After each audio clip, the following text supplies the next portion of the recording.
সবক যখন আমরা মাগরিব পরে পড়া শুরু করব তখন আগেই আমরা ইস্তিগফার বলে নেব 3 বার। কতবার বলেন? কতবার? 3 বার ইস্তিগফার পড়ব। বলেন 3 বার কি পড়ব? এরপরে রব্বি জিদনি ইলমান নাফিআ। বলেন পড়ব 3 বার। কতবার? রব্বি ইশরাহ লি সাদরি ওয়া ইয়াসসির লি আমরি ওয়াহলুল উকদাতাম মিন লিসানি ইয়াফকাহু কওলি। এটা 3 বার পড়ব। কতবার পড়ব? কথা বলো না কেন? 3 বার। এরপরে ওবিকা নাস্তাঈনু ইয়া মুস্তাআন। একবার বা 2 বার বা 3 বার পড়া যায়, মনে থাকবে? আমার কথা বলো না কেন?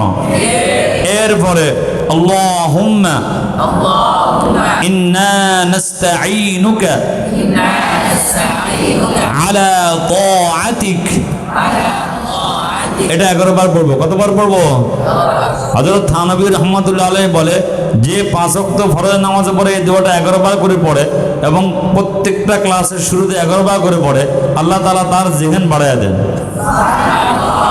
এবার হযরত হোসেন আহমদ মাদানী রাহমাতুল্লাহ আলাইহির একটা দোয়া শিখবো আমরা। বলেন আল্লাহুম্মা আখরিজনা মিন যুলুমাতিল ওয়াহমি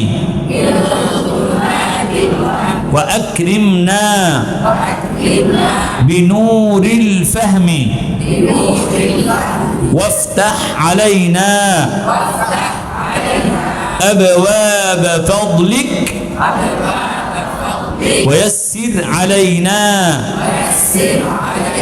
خزائن علمك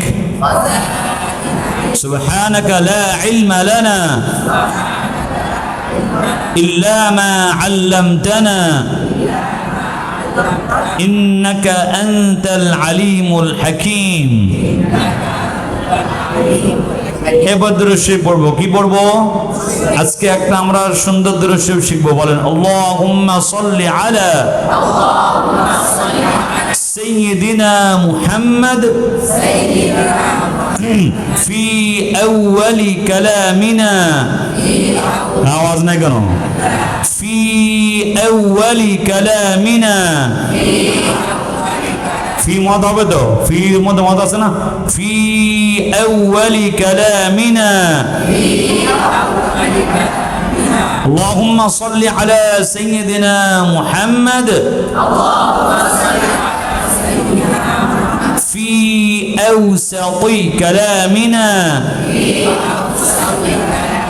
আল্লাহুম্মা সাল্লি আলা সাইয়্যিদিনা মুহাম্মদ في آخر كلامنا। এই দরুদ শরীফ যদি কেউ দিনে একবার পড়ে তো 24 ঘন্টা দরুদ শরীফ পড়ার সওয়াব তার আমলনামায় জমা হবে। তো আমরা সবকের শুরুতে এইভাবে এগুলো সুন্দর করে আদবের সাথে পড়বো ইনশাআল্লাহ। বলেন এবার